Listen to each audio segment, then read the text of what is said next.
So మీరు యాంకర్గా కూడా చేశారు కదా, అవునండి. యాంకర్గా ఎలాంటి షోలు చేశారు, అసలు డైరెక్టర్గా చేశారు, ఇండస్ట్రీ ప్రయాణం ఎలా మొదలైందంటే ఏం చెప్తారు? సో కొంచెం టైం తీసుకొని పర్లేదు. చేసుకోవచ్చండి. 2006లో నేను ఫస్ట్ యాంకర్గా స్టార్ట్ చేశానండి. చిన్న చిన్న కార్పొరేట్ ఆఫీస్, ఇప్పుడు for example me Suman TV ఉంది, ఏదైనా ఈవెంట్ చేస్తుంది. సో ఇలాంటి ఈవెంట్స్కి నేను హిందీ ఇంగ్లీష్లో యాంకరింగ్ చేసేవాడిని.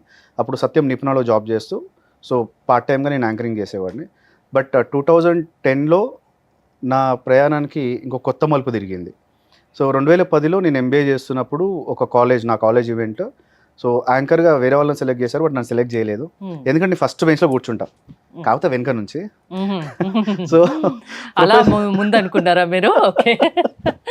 సో ప్రొఫెసర్స్కి కాలేజ్లో టాప్ లిస్ట్లో నేను ఉండేవాడిని, బట్ లాస్ట్ బెంచ్ కాబట్టి మనకు అంత ఛాన్స్ ఇచ్చేవాళ్ళు కాదు. So college event Nigam noise అని ఒకటి స్టార్ట్ చేశారు. ఇద్దరు ప్రొఫెసర్, వైఫ్ అండ్ హస్బెండ్. నేను వెళ్ళి అడిగాను అనమాట, మేడం ఏ క్యా తో भी है मैडम, आप भी हैदराबाद के मैं भी हैदराबाद को हूँ, जरा मौका देना पड़ता मेरे को అని నేను అడిగిన ఆమెకి, ప్రొఫెసర్కి అడిగితే, అరే డెలిగేట్స్ ఉంటారు కదా, వాళ్ళకి పిలిచి ఒక ½ అవర్ టు 1 అవర్ నువ్వు యాంకర్గా చేయి, బట్ నువ్వు దిగాలి వెంటనే అని. మోకాతో మిలానా తబ్ దేఖ్లేంగే అని స్టేజ్ ఎక్కేసిన. స్టేజ్ ఎక్కిన తర్వాత అందరి విఐపీస్ని, డెలిగేటర్స్ని పిలిచిన తర్వాత యాంకరింగ్ కామన్గా కామెడీ ఇలా మాట్లాడుకుంటూ వెళ్తుండగా, ఈ డోంట్ బిలీవ్ మైక్ అడగడానికి ఏ యాంకర్ ఇంకో రాలేదు. ఎవరు వన్ మ్యాన్ షో కట్ చేస్తే ఫస్ట్ డే ఈవెంట్కి అటెండ్ అయింది 150 మెంబర్స్ స్టూడెంట్స్. కట్ చేస్తే నెక్స్ట్ డే ఆల్మోస్ట్ 400 మెంబర్స్ ఉన్నారు. వండర్ నేనే ఆయన అనమాట, అరే ఇంతమంది ఏంటి ఇక్కడ అనేసి. ఎందుకంటే కాలేజ్ స్టూడెంట్స్తో పాటు వాళ్ళ పేరెంట్స్, కాలేజ్ ప్రిన్సిపల్స్తో సహా వచ్చినారు అక్కడికి. నేను సీరియస్గా వెరీ షాక్ అంటే వండర్. దాని తర్వాత అక్కడ నాకు మలుపు తిరిగింది నా లైఫ్కి. ఆ చుట్టుపక్కల ఉన్న కాలేజ్ మొత్తం నేను యాంకరింగ్ చేసిన తర్వాత. సో మళ్ళీ కట్ చేస్తే ఆ ప్రోగ్రామ్ తో యాంకరింగ్ స్కిల్స్ ఉన్నాయని మీకు అప్పుడు అర్థమైంది. అంటే దాని ముందు చేసేవాడిని, బట్ అంటే పెద్ద పెద్ద కంపెనీస్ చేశాను. ఎక్తా గ్రూప్ ఆఫ్ కంపెనీస్కి యాంకర్గా నేనే చేశాను. బకాడీ బ్లాస్ట్ అప్పుడు నేనే చేశాను. అస్ వెరీ యంగ్, నేను అప్పుడు చాలా యంగ్. నేను ప్రతి దానికి టైమింగ్స్ అని లేకుండా చేసేవాడిని. రెమ్యునరేషన్ కూడా చాలా తక్కువ. అప్పుడు కొన్ని సంఘటనలు జరిగాయి, అది బయట పెట్టుకోవాల్సిన అవసరం లేదు. సో దాని తర్వాత 2011లో కూడా నేనే యాంకరింగ్ చేశాను. అక్కడ కట్ చేస్తే 2012లో నాకు ఆ కాల్ నుంచి మళ్ళీ కాల్ వచ్చింది, రాయపూర్ గారు ఈసారి కూడా మీరే యాంకర్ చేయాలి, కానీ ఒక కండిషన్ ఏంటి అంటే ఈసారి మీతో పాటు ఒక జీ తెలుగు యాంకర్ వస్తున్నారు అని. ఓకే, నేను ఎప్పుడు టీవీలో కనబడలేదు, సో ఈవెంట్లో యాంకర్ని, సో నేను అడ్జస్ట్ అవుతాను, నాకేం ప్రాబ్లం లేదు. వాళ్ళని అడగండి, అమ్మాయా అబ్బాయా అంటే అబ్బాయా అండి.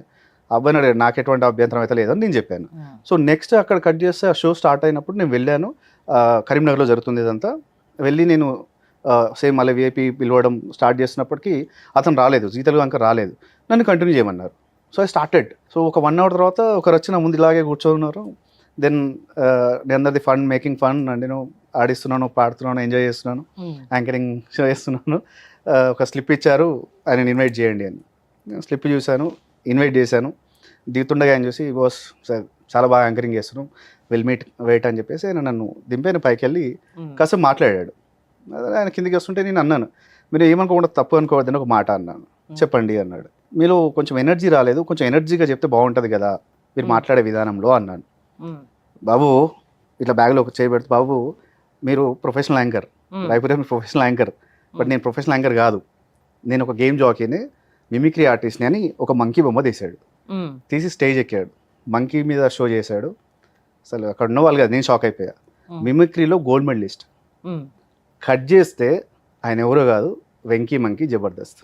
ఓకే, అట్లా మీరు జబర్దస్త్కి వెళ్ళారా? జబర్దస్త్ లో కూడా చేశారు కదా? చేశాను.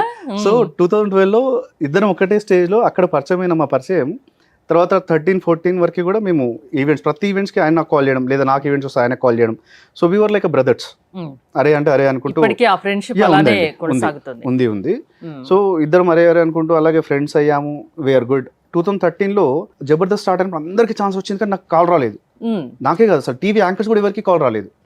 మళ్ళీ ప్రొడక్షన్స్ ఎవరికి కాల్ రాలేదు. నేను షాక్ అయ్యాము. అసలు అన్నపూర్ణ స్టూడియోలో సెట్ వేసి షూట్ కూడా అయిపోతుంది, పెద్ద పెద్ద వాళ్ళందరికీ టీమ్ లీడర్ అయ్యారు. అంటే అప్పటికి ఇండస్ట్రీలో కొంచెం ఉన్నవాళ్ళు, చెమ్మచంద్ర గారు కావచ్చు, మన ఆయన రాఘవ గారు కావచ్చు, లేకపోతే చండీ గారు కావచ్చు, వీళ్ళందరూ టీమ్ లీడ్స్లో ఉన్నారు. అరే ఇదేంటి, మాకు ఎవరికి కూడా ఇన్ఫర్మేషన్ కూడా లేదు. సరే మన చిన్నవాళ్ళం ఎందుకులే. సో అక్కడ కట్ చేస్తే 13 నుంచి 14 వరకు నాకు ఎక్కడ కూడా ఆపర్చునిటీ రాలేదు. 14లో చెమ్మచంద్ర గారి దగ్గర నుంచి ఈయన వెంకీ రాఘవ దగ్గరికి వెళ్ళారు. ఆయన టీం లీడ్, ఈయన మళ్ళీ అందులో వర్క్ చేస్తున్నాడు. ఆయనతో పాటు రాఘవ సార్ టీంలో వెంకీతో పాటు ఇంకొక ఆయన ఉన్నారు రాము.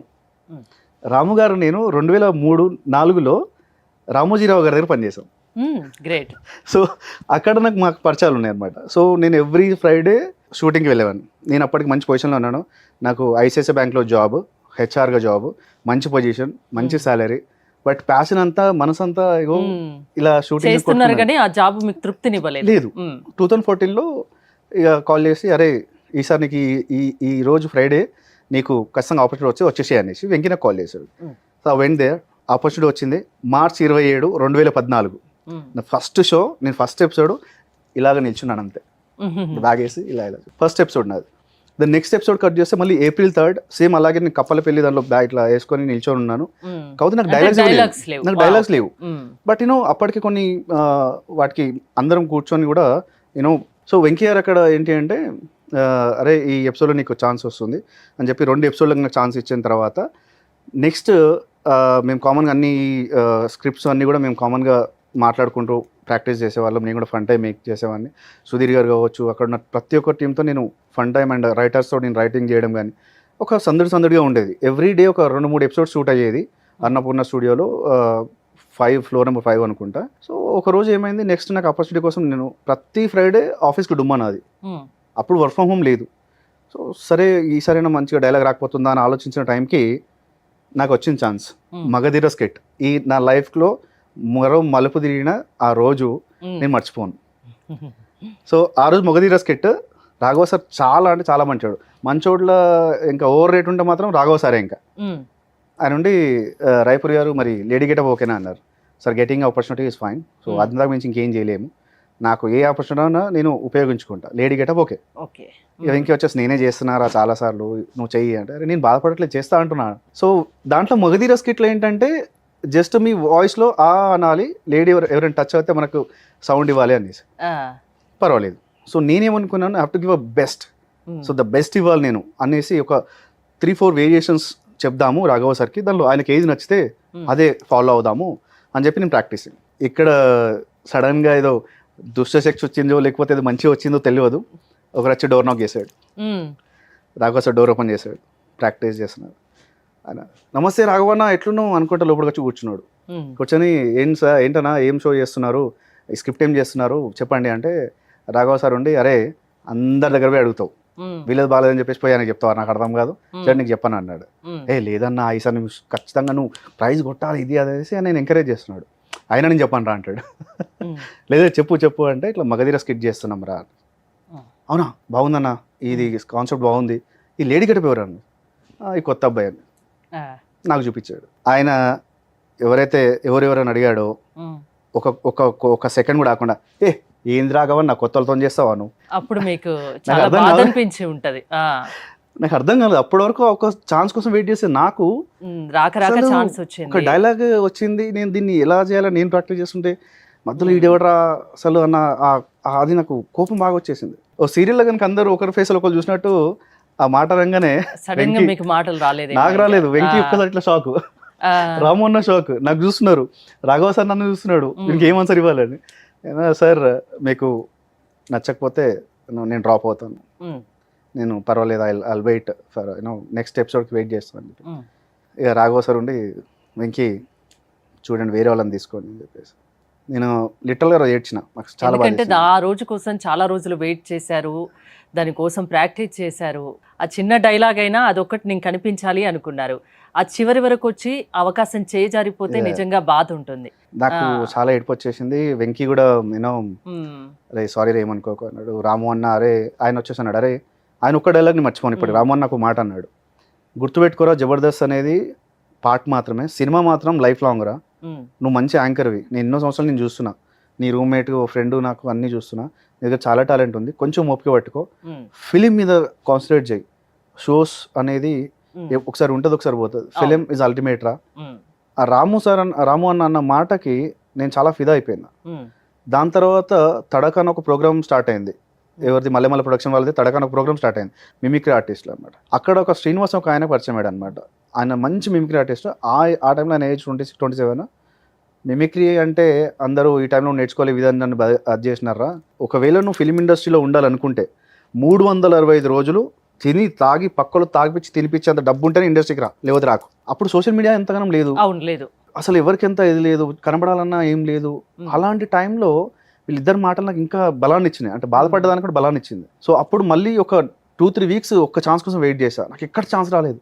నేను అడుగుతున్నాను, నాకు ఒక ఛాన్స్ ఇవ్వండి, ఎక్కడ ఛాన్స్ రాలేదు. రాఘవ సార్ని అడిగినా, వెంకయ్యని అడిగినా, రామోహన్ అందరికి అడిగినా, అసలు ఎక్కడ ఛాన్స్ రాలేదు. నేను జాబ్ వదిలేసిన, నా వల్ల రాలేదు. ఇంకా జాబ్ వదిలేసిన. జాబ్ ఐసిఐసిఐ బ్యాంక్లో మంచి పొజిషన్లో మంచి సాలరీ తీసుకుంటా, నేను జాబ్ వదిలేసిన. ఒక 3 షోస్ రాసుకున్నా, గేమ్ షోస్. దెన్ ఇమీడియట్ ఒక 2 కాన్సెప్ట్స్ మూవీస్కి రాసుకున్నా. నేను అనుకునే అన్ని రాసుకొని ఒక బుక్ ఫైల్ పట్టుకున్నా.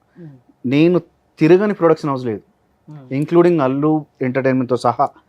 నేను తిరగని అది లేదు, నేను ఒక్కొక్కరి ప్రొడ్యూసర్ కలవని అది లేదు. బట్ అప్పటికి నేను ఒక మూవీ చేశాను, 2 మూవీస్కి రాశాను, పెద్ద మూవీస్. బట్ నా పేరు ఎక్కడ రాలేదు, డబ్బులు తీసుకున్నాను. అందుకని చెప్పి మూవీస్ చెప్పలేదు. ఒక ఫిలింలో యాక్ట్ చేశాను, గోపి మన ఫిలిం ఒకటి వచ్చింది, యాక్ట్ చేశాను. అందులో తాగుబోతు క్యారెక్టర్. ఆ మూవీకి నేనే రైటర్ కూడా ఉన్నా. కొన్ని డైలాగ్స్ వేణుమాధవ్ గారు డైరెక్ట్ చేశారు అది. సో అంతా ఉన్నా నాకు ఎక్కడ కూడా ఛాన్స్ రాలేదు. నాకు ఇంకా నాలో నేను బాధపడుతూ వస్తున్నా. కట్ చేస్తే 2015 మళ్ళీ నేను జబర్దస్త్కి వెళ్ళి నేను మళ్ళీ బాధపడ్డ రోజు అది. నడి రోడ్డు మీద 3 కాలు పట్టుకున్నా, ఒక్క ఛాన్స్ ఇవ్వండిరా నాకు అని. నాకు ఛాన్స్ కాదని అసలు ఎవరు పట్టించుకోలేదు. ఎందుకు అంటే అప్పటికి వాళ్ళంతా హీరో లెవెల్లో ఉన్నారు. I mean they are great position. వాళ్ళ కష్టానికి ఒక మంచి అది వచ్చింది అప్పుడు. బట్ నా కష్టానికి ఇంకా రాలేదనిపించింది. ఆ రోజు మళ్ళీ ఏడ్చిన. నా లైఫ్లో ఇలాంటి రోజు నాకు రావద్దని ఫిక్స్ అయిపోయిన ఆ రోజే. ఇంకా ఈ వర్డ్ మీరు బాగా బ్యాడ్ తీసుకోకండి. బ్యాన్ చేతి ఏడికైతే అడికైందిరా పోయి నా సొంతంగా షో చేయాలి, ఏమన్నా కానీ ఏమన్నా కానీ నేను సొంతంగా షో చేయాలి. కట్ చేస్తే 2023 డిసెంబర్ 16 సారథి స్టూడియో సెట్ చేసిన షో చేసిన. పట్టుదలతో అనుకున్నది సాధించారు. ఈరోజు మరి మీరు ఈ స్థాయిలో ఉండడానికి ఆ వ్యక్తే కారణం కదా. ఆయన అలా అని ఉండకపోతే మీరు అంత పట్టుదలగా అంత ఛాలెంజింగ్గా తీసుకొని ఉండకపోయేవారు. అంతేనా? అవును, ఎందుకంటే ఆయన నేను తప్పట్లేదు, నేను అప్పుడు తప్పట్టాను. తర్వాత నాకు ఆ ఆలోచన వచ్చింది. చూడండి, ఐసిఐసిఐ బ్యాంక్లో అంత మంచి పొజిషన్లో ఉండి జాబ్ మానేశాను అంటే నా సొంతంగా ఎదగాలని ఒక పట్టుదలతోటి రావడానికి రీజన్ అయితే అబ్బాయి. నేను ఎంత చాలా పాజిటివ్ తీసుకున్నాను. నేను చాలాసార్లు కలవడం కూడా ట్రై చేశాను. అరే థ్యాంక్స్ అండ్ వారు రాకపోయింటే నాది వేరే పొజిషన్ ఉండేది. ఎందుకంటే అప్పుడు నా యాటిట్యూడ్ వేరే ఉండేది. సో 2018లో నేను ప్యాషన్గా నేను యాడ్ ఏజెన్సీ స్టార్ట్ చేశాను, అవార్డ్స్ తీసుకున్నాను. టైమ్స్ ఆఫ్ ఇండియా నుంచి నేను అవార్డు తీసుకున్నాను, బిజినెస్ ఎక్సలెన్స్ అవార్డు తీసుకున్నాను, corporate art film maker award తీసుకున్నాను. ఒక 70 మందికి ఉపాధి కల్పించాను. సో ఇప్పుడు నా దగ్గర 70 మంది ఎంప్లాయీస్ ఉన్నారు నా దగ్గర. ప్రతి ఒక్కరికి నేను ఎవ్రీ మంత్ సాలరీస్ పే చేస్తున్నాను. సో ఒక పొజిషన్కి వచ్చాను నేను. అంటే కారణం అయితే అబ్బాయి. ఆ రోజు నన్ను వాడు ఇన్సల్ట్ చేయకపోయి ఉంటే మాత్రం నేను ఈ రోజు ఉండే పొజిషన్ కాదు. అప్పుడు ఎంత బాధపడి ఉంటారో మీ మాటల్ని బట్టి నాకు అర్థమవుతుంది. సో ఏదైనా మన మంచికే అని మన పెద్దవాళ్ళు చెప్తుంటారు. అది మీ విషయంలో 100 పాళ్ళు వాస్తవం, అంతేనా? అవునండి. ఎందుకంటే 2015 తర్వాత కట్ చేసి నాకు ఎంత టైం గ్యాప్ వచ్చింది, బట్ నేను ఎక్కడ కింద పడలేదు. అంటే నాకు నేను నిలబడుతూనే వెళ్ళాను. 2023 డిసెంబర్ 16 నేను డేట్స్ అన్నింటిని గుర్తుపెట్టుకున్నాను. డిసెంబర్ 16 సారథి స్టూడియోలో పెద్ద సెట్ వేసాను. ఇంత పెద్ద సెట్ వేసి నీట్ స్టూడెంట్స్ కోసం చేసిన ప్రయాణం సక్సెస్ అయింది. నాకు ఎంతోమంది ఆశీర్వాదం వచ్చింది నాకు అప్పుడు. సో ఐఎమ్ రియలీ హ్యాపీ అనమాట. త్వరలో రిలీజ్ కాబోతుంది. సో నాకు చాలా సంతోషం ఇచ్చింది. సో ఆ రోజు మీకు అసలు జబర్దస్త్ ప్రోగ్రామే ఒక లైఫ్ ని ఇచ్చింది, అంతేనా? మళ్ళీ ఛాన్స్ వస్తే వెళ్తారా? పిలిస్తే వెళ్తారా ఏమైనా చేయడానికి? లేదు, జబర్దస్త్ కి ఒకవేళ జడ్జిగా పిలిస్తే వెళ్తాను, కానీ మళ్ళీ కామెడీగా రమ్మంటే చేయడం లేదండి, చేయను. ఓకే.